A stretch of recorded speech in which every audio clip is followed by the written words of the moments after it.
आज हम डिस्कस करेंगे एल्गी का part 2।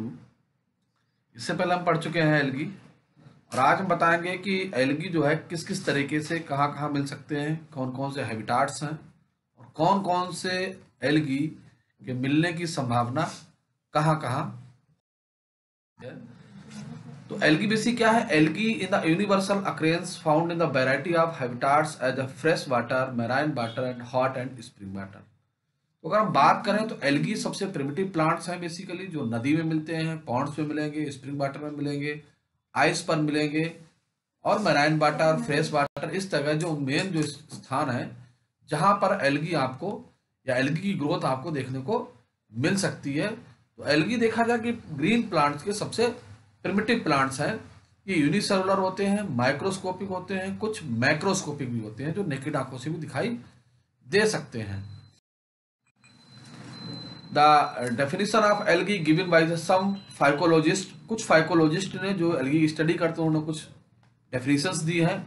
एफी Fritsch define algae as the holophytic organism as well as their numerous colourless derivatives that fail to reach the higher level of differentiation characteristics of archegoniate plants। तो अगर देखा जाए तो जो फिश ने कहा है कि ये जो एल्गी है वो हेलोफिटिक ऑर्गेनिज्म है, मींस इनमें बहुत सारे डिफरेंट कलर्स होते हैं, डेरिवेटिव्स है कलर का, और उनका ये जो एल्गी ग्रुप है प्लांट्स का, ये हायर प्लांट्स के समान अपने को डिफरेंशिएट करने में असफल रहा, फेल रहा, इसलिए यहीं तक ये सीमित हो गया। एसम Smith 1955 define algae as simple plant within autotrophic mode of nutrition. तो उन्होंने कहा ये सबसे सिंपल प्लांट है, ये अपना भोजन स्वयं बनाते हैं, इसलिए ऑटोट्रॉपिक यानी कि सोपोसी मोड में न्यूट्रिशन प्राप्त करते हैं। Chapman's define algae as sea weeds, sea oars and green scums and stagnant fresh water ponds and pools among the simplest and plant kingdom। तो उन्होंने कहा ये प्लांट किंगडम के सबसे सिंपलेस्ट प्लांट है। ये बेसिकली सी वाटर, सी सोर्स, ग्रीन सिंक और जो हमारा रुका हुआ पानी है, पॉन्ड्स और पूल्स में मिलने की संभावना रहती है, तो ये प्लांट एल्गी कहलाते हैं। प्रेस्कॉट ने कहा define algae as the chlorophyll bearing organism, यानी कि ऐसे ऑर्गेनिज्म जिनके अंदर क्लोरोफिल पाया जाता है और वो थैलोपिटिक होते हैं, एल्गी कहलाते हैं। Having no true roots, stem and leaves और leaf like organism, इनमें वास्तविक जड़, तना, पत्ती कुछ भी नहीं पाया जाता है। R N Singh basically Indian workers थे, ये बीएचयू में बिलोंग करते थे, और प्रतापगढ़, बनारस, इलाहाबाद से लगी हुई ऊसर सॉइल का इन्होंने सॉइल ट्रीटमेंट किया था, तो बहुत अच्छे इकोलॉजिस्ट थे, उन्होंने ब्लू ग्रेन बेसिकली काम किया था। तो इनके अनुसार that the algae are we the large simple plant which display a spectrum of photosynthetic pigment and evolve oxygen during the process of photosynthesis. तो उनका ये इतने सिंपल प्लांट हैं कि ये फोटोसिंथेसिस पिगमेंट में पाया जाता है, जो फोटोसिंथेसिस के दौरान जो है वो ऑक्सीजन इवॉल्व करते हैं। Characteristics of algae, algae are chlorophyll bearing autotrophic thalloid plant. ये थैलोपिटिक प्लांट होते हैं, यानी कि यूनिसेलुलर बॉडी होती है, उसी बॉडी के अंदर सब कुछ होता है और इनमें कोई अलग से स्ट्रक्चर नहीं पाया जाता है। Almost all the algae are aquatic, mostly algae जो होते हैं एक्यूटिक होते हैं। 90% एल्गी जो है वो एक्यूटिक कंडीशन मिलते हैं, वाटर मिलते हैं, वो मैराइन वाटर हो चाहे फ्रेश वाटर हो। द प्लांट बॉडी में बी यूनिसेलुलर टू लार्ज रवास्ट मल्टी सेलुलर स्ट्रक्चर। तो इनकी प्लांट बॉडी यूनिसेलुलर से लेकर मल्टी सेलुलर स्ट्रक्चर तक होती है। Multi cellular complex thalli lack vascular tissue and also so little differentiation of tissue. तो मल्टी सेलुलर जो हमारे थैलाई हैं, इनकी जो प्लांट बॉडी होती है उसमें जाइलम, फ्लोएम जैसे वेस्कुलर टिश्यू का डिफरेंशिएशन नहीं पाया जाता है। Sex organs generally unicellular but multicellular, all cells are fertile, most cases the entire structure does not have any protection check. इनके सेक्स ऑर्गन्स यूनिसेलुलर होते हैं, कभी कभी मल्टीसेलुलर होते हैं, और इनके चारों तरफ या इनके साइड से कोई भी जैकेट या प्रोटेक्शन लेयर नहीं पाई जाती है। फर्टिलाइजेशन के बाद जाइगोट का निर्माण होता है। Zygote undergo further development either by mitosis or meiosis but not through embryo formation. इसमें माइटोसिस मियोसिस नहीं होता है, लेकिन एम्ब्रियो का फॉर्मेशन भी नहीं होता है। तो जाइगोट बनता है, जाइगोट बाद से माइटोसिस मियोसिस सेल डिवीजन होता है, और उसके बाद इसमें एम्ब्रियो का फॉर्मेशन ना बनकर सीधे प्लांट का निर्माण। Plants having distinct alternation of generation, both gametophytic and sporophytic generations when present in the life cycle are independent। तो देखा जाए कि एल्गी में जो लाइफ साइकिल होती है वो गैमेटोफिटिक और स्पोरोफिटिक स्टेज में कंप्लीट होती है, और इसमें जो लाइफ साइकिल है वो अपनी इंडिपेंडेंट होती है। तो एल्गी फाउंड इन मड, अगर देखा जाए कि बहुत सारे एल्गी कीचड़ में मिलते हैं, तो उनमें कारा सबसे मोस्ट इंपॉर्टेंट हमारा एल्गी है जो कीचड़ में मिलता है, जो दलदलीय भागों में मिलता है, और एक ग्रीन एल्गा है। Algae found in the bank of lakes and ponds spirogyra रेबुलेरिया। तो जो रेबुलेरिया और स्पायरोगारा बेसिकली पॉन्ड्स में मिलेंगे, जो हमारा फ्रेश वाटर पॉन्ड्स है जो आप देख रहे हैं। इस पॉन्ड्स में आप देख रहे हैं लोग स्नान कर रहे हैं। यहाँ भी बहुत सारा जो ग्रीन ग्रोथ दिख रही है, बेसिकली एल्गल ग्रोथ है, और बाकी दूसरे प्लांट से इनके साथ एसोसिएट कर रही है। हेलोफिटिक एल्गी यानी कि euryhaline, they grow in the highly concentrated stark lake and include Chlamydomonas ehrenbergii, Dunaliella, Stephanoptera. तो इसमें ये होलोफिटिक एल्गी यानी कि साल्ट वाटर एल्गी है, जहां कंसंट्रेशन मिनरल्स की ज्यादा होती है, वहां पर ये एल्गी पाया जाता है। अब सिम्बायोटिक एल्गी मींस जो एल्गी दूसरे के साथ रहते हैं, एसोसिएट रहते हैं, और उसको भी लाभ पहुंचाते हैं और खुद भी लाभान्वित रहते हैं। They grow associated with fungi, bryophyte, gymnosperm and angiosperm. तो ये बेसिकली चारों ग्रुप में एसोसिएट पाए जाते हैं। जैसे हम बात करें, the best example of symbiotic algae found in association with fungi और नास्टक, ग्लूकोप्सा, रेबुलेरिया, न्यूमरस साइनोफाइसी, क्लोरेला, साइटोफोसी, Pleurococcus and member of Chlorophyceae. तो अगर देखा जाए इसमें बहुत सारे मेंबर हैं जो दूसरों के साथ एसोसिएटेड। जैसे हम बात करें साइकस की, तो साइकस के साथ नास्टक आयनाबिना एल्गी हमारा जो है वो एसोसिएट रहता है। इसी तरीके से साइनोफाइसिक मेंबर्स में रेबुलेरिया भी एसोसिएट रहता है, क्लोरेला और प्लोरोकार्पस है जो दूसरे फैमिली के लोगों के साथ एसोसिएट रहते हैं। Symbiotic association consisting of algae fungi called lichen. अगर दूसरा आप देखें तो लाइकेन का प्लांट का फॉर्मेशन होता है, उसमें फंजाई और लाइकेन दोनों एसोसिएटेड होते हैं। एक खाना देता है, दूसरा उनको शेल्टर देता है। तो नास्टक में भी associated Anthoceros Anabaena associates with the root of Cycas form of coralloid roots. तो बात करें एंथोसरास की, तो एंथोसरास का भी प्रयोग बायोफर्टिलाइजर किया जाता है।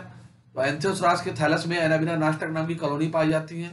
इसी कारण उसमें जो है इसका थैलस जो होता है वो रेड कलर से स्पॉटेड हो जाता है, डार्क हो जाता है वहां पर, और ब्लैक स्पॉट दिखाई देते हैं। दूसरा साइकस की क्लोराइड रूट में जो है नास्टक नाम का पाया जाता है। ये हमारा नास्टक एल्गी है, इसमें जो बीच में दिख रही है आपको हेटेरोसिस्ट है, और ये हिस्टेरोसिस्ट जो होती है यही नाइट्रोजन फिक्सेशन करने का काम करती है। बाकी ये सभी सेल्स हैं, ये ट्राइकोम्स हैं, ये क्लेमाइडोमोनास की डिफरेंट फॉर्म्स हैं, आप देख सकते हैं। Cryophytes means freezing point. These group of algae growing on ice snow provide effective colors snow covered mountain। यानी कि ऐसे एल्गी हैं जो स्नो के ऊपर ग्रो करते हैं और स्नो को यानी कि जो वहां पर आइस जमा हुआ उसको एक बढ़िया सा कलर प्रोवाइड कराते हैं। The alpine arctic mountain become red due to the growth of Haematococcus nivalis, green snow Europe in due to the growth of Chlamydomonas yellowstonensis. तो देखा जाए कि दो हेमेटोकोकस नेबुलिस और क्लेमाइडोमोनास एलोस्टेंसिस जो ग्रीन और जो है दूसरे कलर के लिए रिस्पॉन्सिबल होते हैं, बल्कि यूरोपियन कंट्री में या हमारे यहाँ सियाचिन में भारत में पाए जा सकते हैं। स्कॉटनेबुलिस, रैपिडोनीमा, बार्बस्टाई केस ब्लैक स्नो के लिए रिस्पॉन्सिबल होता है। Ancylonema responsible for brownish purple colouration के लिए रिस्पॉन्सिबल होता है। तो ये एल्गी जो है क्रायोफिटिक एल्गी है बेसिकली। ये आयस को जहां पर नॉर्थ पोल है, जहां बर्फ जमी रहती है, वहां पर स्नो को ये डिफरेंट कलर प्रोवाइड कराते हैं, जहां वो ब्लैक, ब्लू, पीला आदि तरीके का दिखाई देता है। ये आप देख सकते हैं किस तरीके से इसमें दिखाई देता है। हेमेटोकोकस इस वजह से आइस जो है हमारी रेड कलर की हमें दिखाई देती है। दूसरे डायग्राम देखते हैं कि क्लेमाइडोस एलोसिस है, यहाँ पर ग्रीन आइस जो है हमारी ग्रीन कलर दिखाई देती है। तो बेसिकली ये आइस नहीं है जो हमें दिखाई दे रही है रेड या ग्रीन दिखाई दे रही है, बेसिकली ये आइस के ऊपर जो दिखाई दे रहा है कलरेशन, ये एल्गल ग्रोथ की वजह से हमें दिखाई देता है। ये आइस में डिफरेंट कलर के ब्यूटीफुल कलर को धारण करते हैं, उसे प्रोवाइड। फिर है थर्मोफाइट्स और थर्मल एल्गी, यानी कि जो हाई टेम्परेचर पर ग्रो करते हैं। This group of algae occurs in the hot water spring 50 to 70 where normal life is not possible. Many blue green algae, Oscillatoria, Cyanococcus elongatus, Heteroharmogonium, ये ऐसी species हैं जो 50 से 70 डिग्री टेम्परेचर के water में ग्रो करती हैं। तो इन्हीं को हम थर्मोफाइट्स कहते हैं, थर्मोफाइट कहते हैं इनको, जो आप देख सकते हो थर्मोफिटिक सेल्स है। इसके बाद आता है lithophytes, they grow on moist surface stones rocks and Nostoc. तो जो चट्टानों के ऊपर जहां नमी ज्यादा रहती है, झरने के आसपास, ये जो हमारी एल्गी ग्रो करते हैं। इसमें अगर देखा जाए जो कॉर्नर पे डायग्राम है, ये नॉस्टाक है, आप पहले देख चुके हैं, हेट्रोसिट पाई जा रही है, ये भी लिथोफाइट्स हो सकता है जहां नम चट्टानों पे ग्रो करता है। दूसरा हम देखते हैं बटरकोस्पर्मम, जिसमें माले जैसी लड़ी दिखाई दे रही है, ये भी जो है लिथोफाइट्स के अंदर आता है। अगला एपिफाइटिक एल्गी, जो दूसरे प्लांट के ऊपर ग्रो करते हैं। बहुत सारे एल्गी जो है उनमें डिजीज उत्पन्न करते हैं, जैसे कि हमारा मैग्नोलिएसी का प्लांट है, जो उसकी लीफ फ्लैट पर स्पॉट डेवलप करता है, जो आप देख रहे हो थैलस दिखाई दे रहा है। ये बेसिकली एल्गल ग्रोथ है, इसे कहते हैं सिफेलोरास बार्बेंसिस। इसी के द्वारा जो है रेड रस्ट ऑफ टी नामक डिजीज पैदा होती है। फिर एल्गी कुछ दूसरे एल्गी के ऊपर ग्रो करते हैं, जो आप देख सकते हैं पिटियोलेटा प्लम्बोसा और लेमिनेरिया जो है एक दूसरे के ऊपर ग्रो करते हैं, जो एल्गी करते हैं। फिर एल्गी और ब्राओफाइट्स, कुछ ब्राओफाइट्स हैं जिनके ऊपर एल्गी ग्रो करते हैं, उसमें नास्टाक है, ऑसिटिलेरिया है, और अकैंथियेसी फैमिली के दूसरे हैं जो कि उनके थैलस ग्रो करते हैं। फिर एल्गी और एंजियोस्पर्म, तो हम बता चुके हैं कि एंजियोस्पर्म के ऊपर अगर देखा जाए एल्गी जो हमारा है, जो सिफेलोरास है, वो किस तरीके से ग्रो करता है, कैविटी बनाता है अंदर। तो जो हमारे दूसरे एंजियोस्पर्म प्लांट के ऊपर ग्रो करते हैं, लेमिना के अंदर ग्रो करते हैं, लेमिना के अंदर ही पाए जाते हैं, और मैग्नोलिएसी फैमिली पे भी पाए जाते हैं। तो बेसिकली इस तरीके के प्लांट है, एंजियोस्पर्म प्लांट जो है दार्जिलिंग देखा जाए, इंडिया की जगह है दार्जिलिंग, बहुत ही अच्छा खूबसूरत पिकनिक स्पॉट है जहां पर इस तरीके के प्लांट्स के साथ एसोसिएशन देखा जा सकता है। एपिजोइक एल्गी आप डायग्राम में देख रहे हो, कछुआ आपको दिख रहा है, उसकी जो इसका वो है वो आप ग्रीन देख रहे हो। तो बेसिकली ये कछुए का कलर ग्रीन नहीं है, इसके ऊपर एल्गल ग्रोथ है, जो वाटर में रहता है तो उसके ऊपर एक डिपोजिट होता है, जिसकी वजह से जो कछुए की जो ऊपरी का पीठ है जिसे कहते हैं, वो अगर हम पकड़ेंगे तो बहुत ही स्लिपरी होती है, वो फिसल जाएगा, नीचे निकल जाएगा। तो दीज एल्गी आज कॉल्ड एपिजोइक एल्गी। इसके अलावा ये एपिजोइक एल्गी और फिश के अंदर भी मिलते हैं, फिश के गिल्स में भी पाए जाते हैं, जैसे फिश की डेथ हो जाती है, आप देख सकते हो फिश के ऊपर ग्रो कर रहे हैं एल्गी। और इसी तरीके से देखते हैं यहाँ पर डेड पड़ी हुई है, इसके क्या है कि एल्गल ग्रोथ हो जाए, फिश के जो गिल्स है इसके अंदर हो जाती है, इसकी वजह से गिल्स काम करना बंद करते हैं, कुछ समय बाद फिशेस नष्ट मर जाती हैं। अगला आता है एंडोजोइक एल्गी, ये बेसिकली बहुत ही इंटरेस्टिंग एल्गी है। तो आपने नाम सुना होगा जूलॉजी में, हाइड्रा एक एनिमल होता है, इसके अंदर रहते हैं, स्टमक में पाया जाता है। दूसरा पैरासिटिक एल्गी, यानी कि जो दूसरे के ऊपर ग्रो करते हैं। पैरासिटिक एल्गी में अगर बात करें तो इससे पहले बात करें सिफेलोरास, क्लोरोफाइसिक मेंबर है, पैरासिटिक और grow on the leaves of various angiosperm plant, जैसे कैमिलिया साइनेंसिस, चाय के ऊपर रेड रस्ट ऑफ टी नामक उत्पन्न करता है, कॉफी अरेबिका पे ग्रो करता है, मैग्नोलिया फैमिली पे ग्रो करता है, पाइपर नाइग्रम के ऊपर ग्रो करता है। तो सिफेलोरास बार्बेंसिस बहुत ही इंपॉर्टेंट है, जो उनके ऊपर ग्रो करके डिजीज उत्पन्न करता है, इंपॉर्टेंट है। इसके अलावा रोडो काइट्रियम क्लोरोफाइसिक मेंबर है, रिगबीड के ऊपर ग्रो करता है, लीव्स के ऊपर। फिर फिलोसाइफोन्स, आसिरियम बल्गेरिस, क्रेटोलैटिक्स रोडोफाइसिक मेंबर है, तो फिलोफोरा थैलस के ऊपर ग्रो करता है। तो कुछ पैरासिटिक एल्गी हैं जो दूसरे प्लांट के ऊपर ग्रो करके वहां से अपना फूड मटेरियल प्राप्त करते हैं। तो इस तरीके से देखा जाए ये हमारे हैबिटाट्स थे, जहां जहां एल्गी आपको मिलने की संभावना है, किन किन हैबिटाट्स में रहते हैं, उनका हैबिटाट्स, उनका नेचर क्या है, किस किस तरीके के एल्गी होते हैं। मैं आशा कि आप लोग इससे लाभान्वित हुए होंगे। जो डायग्राम आप देख रहे हो ये क्लोरोफाइसी का मेंबर है, ये जो देख रहे हो वो काफी का प्लांट है, काफी के ऊपर स्पॉट डेवलप हो रहा है।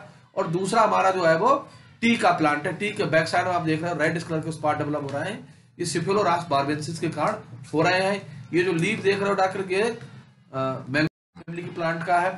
दूसरा आता है पैस्मोल्स, यानी कि जो एल्गी बीच कार्ड पैस्मोम्स, यानी कि जो सैंडी, जो रेत के ऊपर ग्रो करते हैं वो कहलाते हैं। उसमें बाउकेरिया जो है सबसे इंपॉर्टेंट एल्गी है। और इस तरह के हम देख सकते हैं कि आप वीडियो देखेंगे तो लाभान्वित होंगे। जो भी क्यूरी है आप ऑनलाइन इसमें कर सकते हैं। और ये बीएससी के लिए सबसे सुटेबल वीडियो है। और इसमें आप देख सकते हैं कि एग्जाम्पल बुक्स में आपको देखने को नहीं मिलते हैं, लेकिन हमने कोशिश की है कि इसमें एग्जाम्पल्स भी आपको दिखाए हैं। तो यही संभावना रहेगी कि आपको अच्छा लगा होगा। जैसी भी है आप कमेंट करने का कमेंट्स करें, और जो भी सजेशन हो वो भी सजेस्ट करें।